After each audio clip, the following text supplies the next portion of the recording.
during the Q&A portion to please raise your hand, give us your name and the media outlet you're with. But no further ado, I'm going to welcome Mayor Bissen to the podium at this time. Aloha mai kako.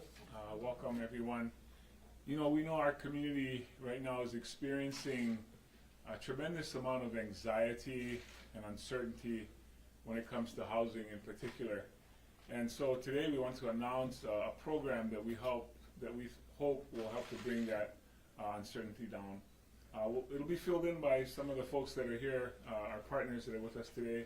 I'm just going to start with describing a little bit of it, and then we'll get into more questions that you may have. We're calling this the Host Families Program, and what we intend to do is encourage our community to assist in our families transitioning out of hotels. Many of us know what has happened in the last 2 months, in fact 8 weeks today. Many people, when they left Lahaina, went and stayed with their family or friends or maybe church members that were taken in. The person receiving them, in many cases, did not expect anything from them. The persons going there seeking help have also maybe not been able to offer any assistance themselves. What we want to do in partnership with the Red Cross, with CNHA and the Hawaii Community Foundation is offer $375 per person to stay with a host family, and that monies will go directly to the host family. That'll be capped at $1,500 per month. Again, the idea here is to create or to foster the aloha spirit and the camaraderie that's already existing in our community.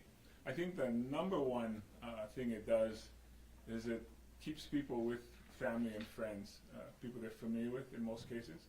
But this program can be used by anyone in our community. Most people come up to us and ask, how can I help? Besides volunteering or donating.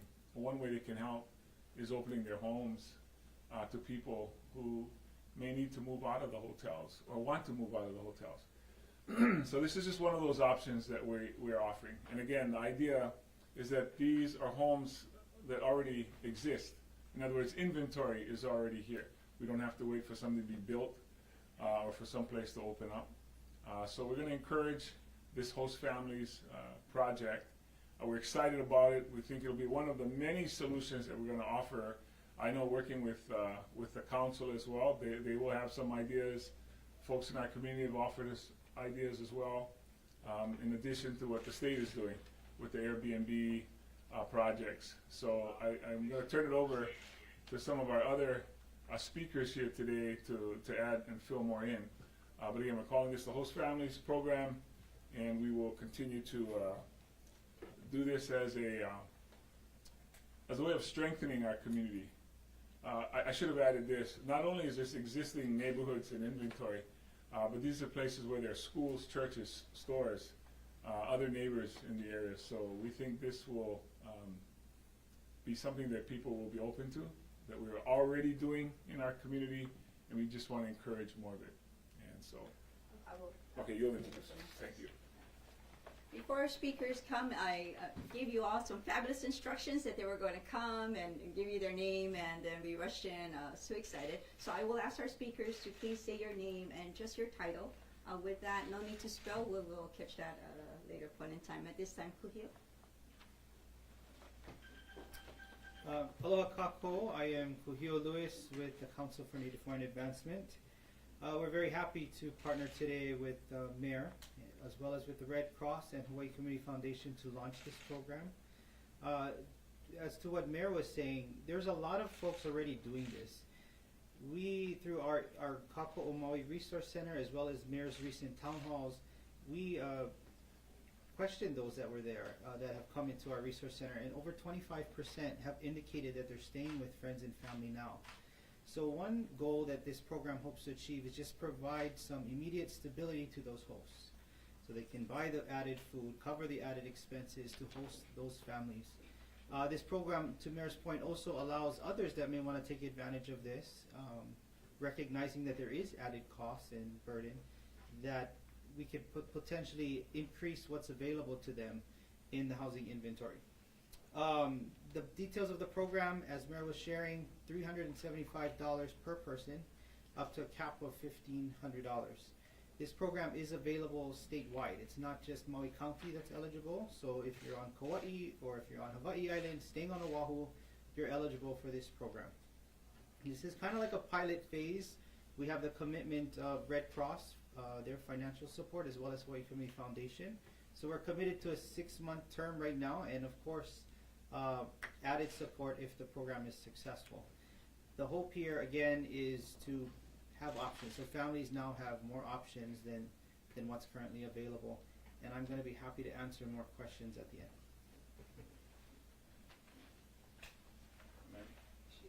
Yes. Good morning.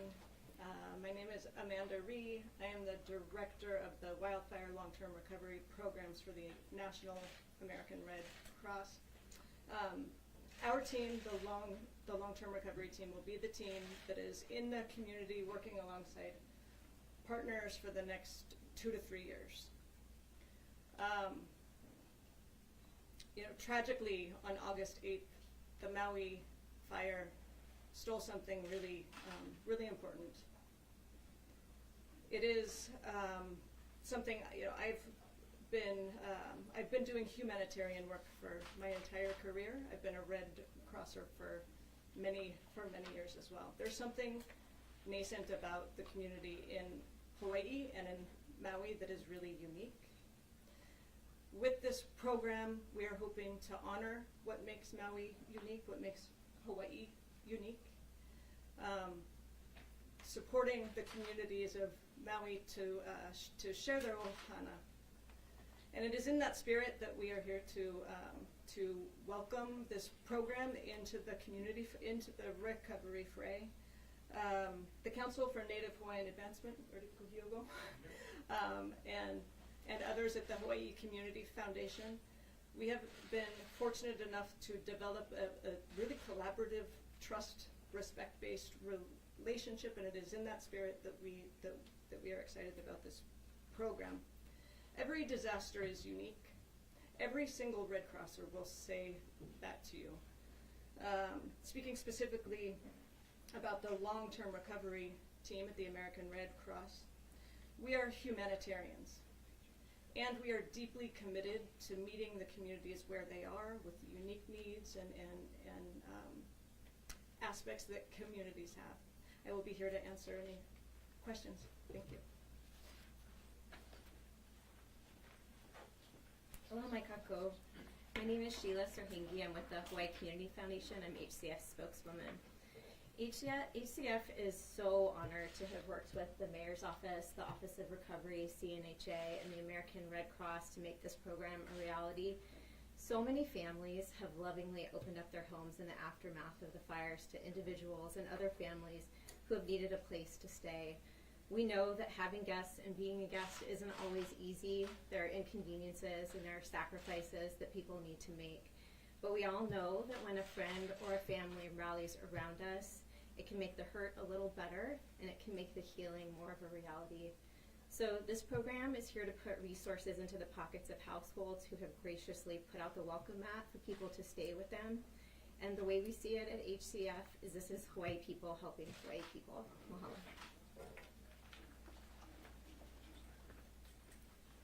Thank you for that great announcement. I'd like to welcome to the podium Josiah Nishita, who's going to share an update on the status of the Office of Recovery that the county recently announced being established. Josiah.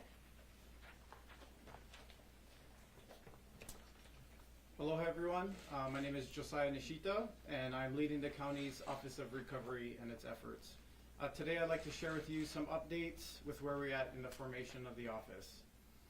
In order to be efficient and effective and to avoid reinventing the wheel, so to say, we have been learning and communicating with various jurisdictions across the country who have experienced wildfire disasters in their communities, and we've already significantly benefited from their expertise.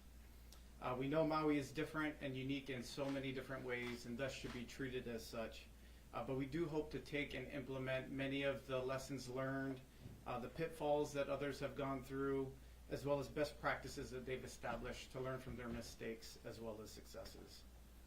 I did have the recent opportunity to attend the GREAT committee meeting last Wednesday at the Westin, held by the council. It was very well attended, and we appreciated the opportunity that gave for community members to express their desire for recovery of Lahaina.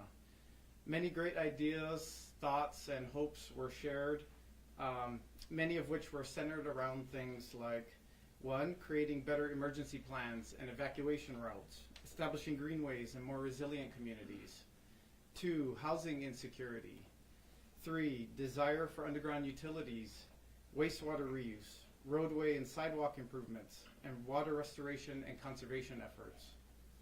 4, stronger emphasis on growing food and native plants, and the protection, preservation, and restoration of historical and cultural sites. 5, focusing on the health and well-being of our communities post-disaster. And 6, economic diversification and resiliency efforts. We are focusing on these 6 key areas that reflect what we have heard from the community since the wildfire. The first is community planning, which will be responsible for identifying, assessing, and providing resources and support to post-disaster community planning. This group will be the lead on community engagement for the recovery processes. The second is housing, which will assist in facilitating access to housing assistance and both interim and permanent housing solutions, drawing upon resources from our state and federal partners, as well as the private sector and nonprofits. The third is infrastructure, which is responsible for overseeing the restoration of all infrastructure and utility systems. The fourth is natural and cultural resources, which will ensure the protection and rejuvenation of the ecosystems, landmarks, and cultural sites. The fifth is health and social services, which will oversee the assessment of medical and other public health needs, food and nutrition, behavioral health, and social services networks. The last is economic recovery, which will help to develop strategies for restoration of economic activity and workforce development. We are also in the process of preparing a budget amendment for Council's consideration on the initial funding and staffing needs for the Office of Recovery, and are also preparing to issue a request for proposals soon for expertise and assistance throughout our recovery framework. More details will be shared from these core areas as we go along. We appreciate everyone's patience and assistance with us through this process, and we're looking forward to continue working with the community. And we encourage all of our residents to continue visiting MauiRecovers.org for a variety of information and resources that can provide assistance, as well as to sign up for updates. Mahalo and aloha, everyone. Thank you, Josiah. At this time, we'll open for questions. As I told you a little earlier on, we're short on time, and we'll take one question each per reporter. I see Ali'i raising his hand. If you could give us your media outlet and your name, even though I just told everybody your name. Ali'i with KITV. How do people apply for the funding? Okay, the question is, how do people apply for the funding, Kuhio? Thank you. The portal will open at 12 o'clock noon today. So folks can go to our website, hawaiiancouncil.org. There's an online portal. We also want to encourage Maui people to just go to our Kaka'o Maui Resource Center, and they'll get the assistance they need right there to apply. The host family is the one that would be the applicant initially, and the one staying with them would be the one that certifies that they're staying there. We're also going to integrate the portal on different websites, including the county one.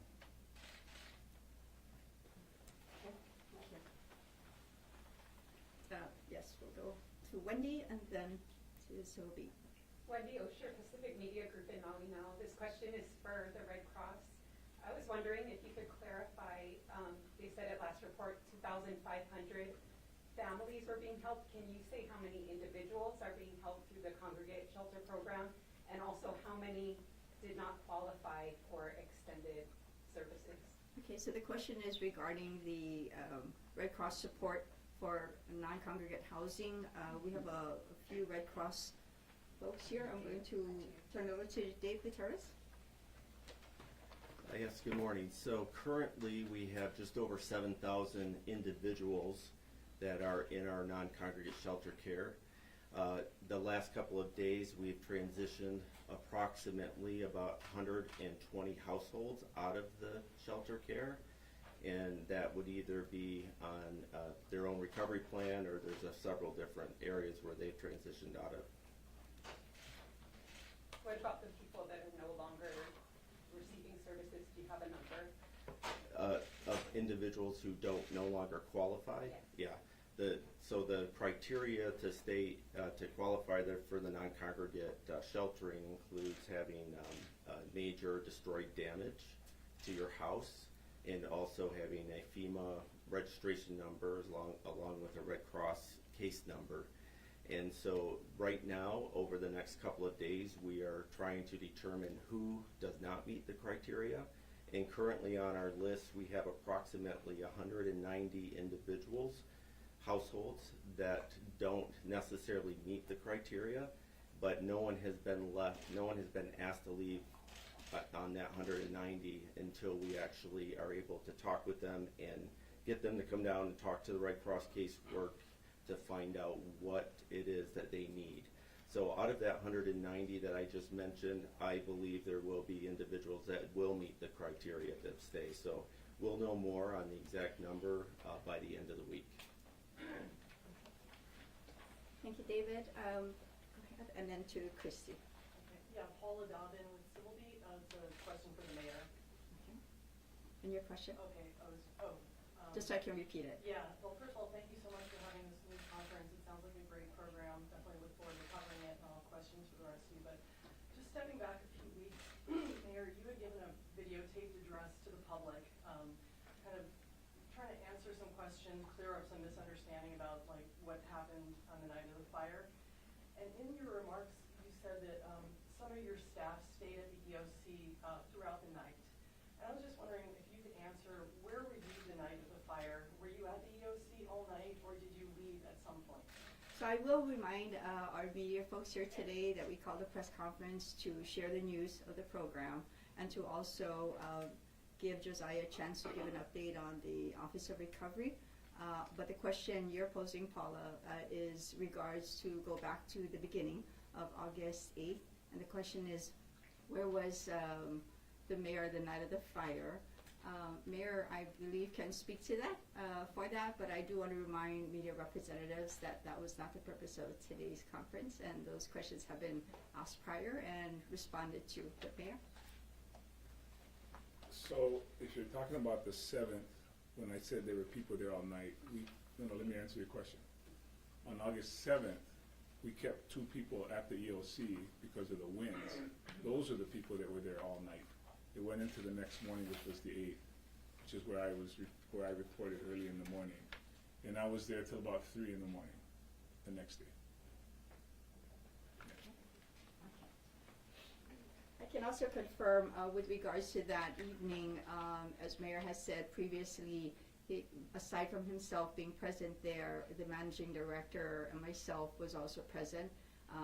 I did stay through the night beyond the 8th, so I can tell you it was a very long first few days. So thank you, Paula. I'm going to go to Chrissy, then Chelsea, and back here. Chrissy?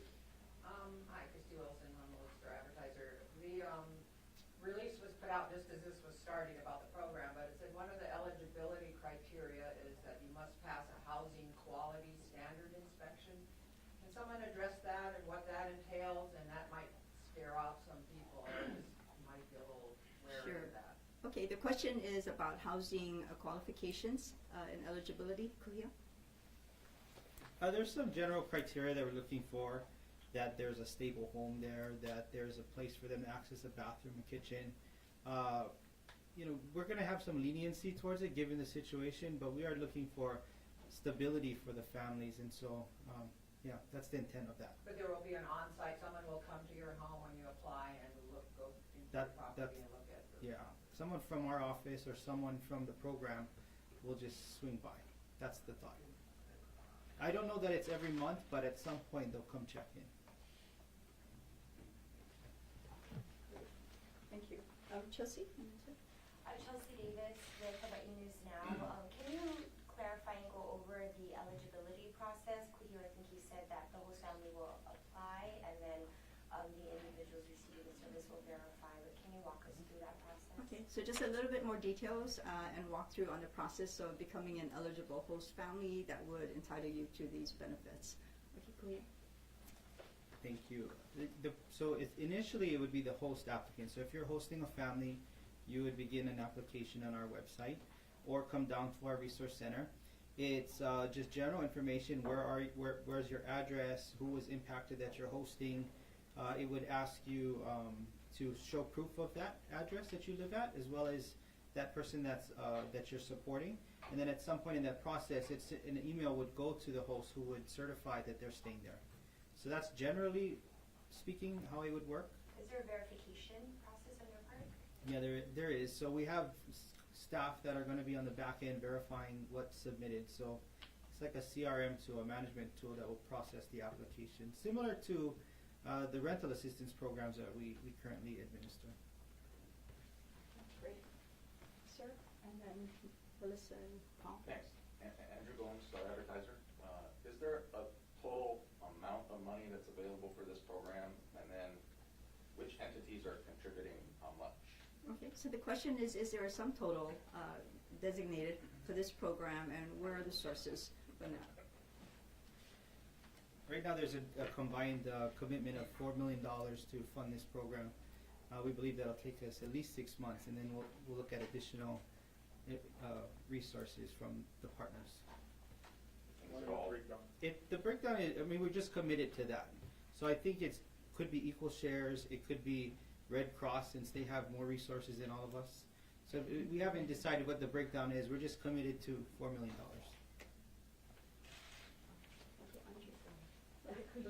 Kuhio can come back. Melissa Tanji with the Maui News for Kuhio. Kuhio, is there a limit? Because some families might be hosting 10 people. Is there a limit? Can you do that? And if we're talking about 1,500 caps, so that means about for that one person, right? So 4 months. If I stay with somebody's house for 4 months, that's what we're looking at right now. So a little bit more explanation on the cap that a family that could benefit from this program receive. Yeah, and how much the host can. Yeah. So this is a heavily discussed topic because we know there's multi-generational families. Right now, and we are still in a phase where we're going to learn a lot, likely in the first 30 days, and we'll make adjustments, but it's capped at $1,500. So it's $375 for each individual, but then it stops at 4 people, which equals the $1,500. But you can have more than that live there. It's just that's going to be the cap for now, anyway. So 1,500 is the cap for one host family to have per month. Correct. Got it. Per month. Oh, Thank you. So I apologize for deviating, but in fairness to the mayor, I think we need to ask. Mayor, our investigation has shown that top leadership in the county had direct warning after 2018 that a similar fire could cause great problems, take out the town of Lahaina to wit. The chief, David Tyne at the time, told Chief Ventura and others before the Safety Commission. There's also a major news conference that at least 2 or 3 of us in the room were at, where the top officials that are currently in place, including Chief Ventura, also heard people didn't have, the firefighters had dry hydrants, there were no sirens, there were no warnings on phones. The people that are victims that we've talked to with respect to this story have said that they think there should be a clearing of leadership at the fire department at the very least. Could you please respond? the question is, with a previous administration, there was knowledge of fire incidents with some gravity and some results from that. And so with the current leadership still in place in different departments, could the current administration today comment on that? Mayor? I appreciate that this is being asked in fairness to the mayor, even though this is not really a question for me. But I will tell you that there are several investigations currently going on. And I'm sure that investigation will include everything that has happened in the past and everything that's happened as a result of this. We are just as eager to find out where we can improve, what we can do better as anyone else. Our job is to prevent this from ever happening again. And that's our commitment to our community. The details of what you ask will come out in that investigation. And again, we look forward to that as well. Thank you, everyone. For follow-up questions, I do know that a press release on the program was issued with a little bit more details. The website is now running for the host family benefits, and MauiRecovers.org continues to be one of the most popular websites that we have working for our community. So at this time, we'll conclude. We thank you for being here today, and if you have follow-up questions, just let me know. Thank you, everybody.